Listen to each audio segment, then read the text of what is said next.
Dapat nga ba or kailangan nga ba na meron kang on-hand na products kapag ikaw ay isang affiliate online seller? Aba, syempre kailangan. Kasi ano ang ipapakita mo, ano yung ipopromote mo kapag wala kang on-hand na product, wala kang maipapakita.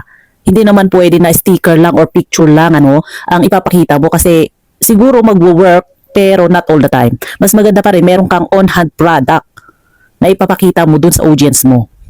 Ngayon ang tanong, paano kung iisa lang yung product na meron ka? Kasi may nag-comment dun sa isa kong video na minsan lang daw siya nagpo-post sa isang araw kasi wala siyang on-hand product. So sabi ko naman, kung meron kang isang product, eto suggestion ko lang ha. So nasa sa inyo kung yun ang gagawin nyo. Pero yun kasi ang ginagawa ko kapag wala na akong pambili ng products na ibibenta or ipopromote. Kaya mas maganda rin na bumili tayo ng mga gamit sa loob ng bahay para meron tayong naipopromote or nagagawa ng video kahit pa paulit-ulit. As long hindi na sila yung product, nandun pa rin sa'yo, ginagamit mo pa rin. Yun ang kagandahan kapag gamit, iba.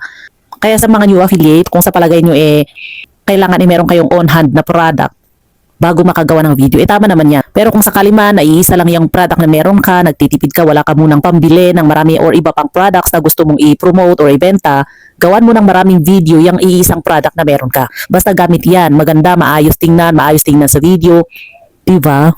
Ako naman kasi dito sa account na ito, ang binibenta ko mostly libro at saka mga exercise equipment na nabili ko rin dito sa TikTok Shop. Pero most of the time, libro. Kagaya nito, ilang libro lang yung meron sa akin pero ginagawan ko siya ng ilang videos. So, paulit-ulit ko siyang ginagawa ng videos para may mai-post ako everyday. O nga pala, kita niyo itong librong ito, nasa yellow basket lang, baka gusto niyo bumili, di ba?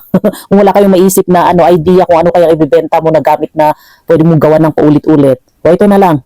May maipopromote at may maibibenta ka na, meron ka pang matututunan. Di ba?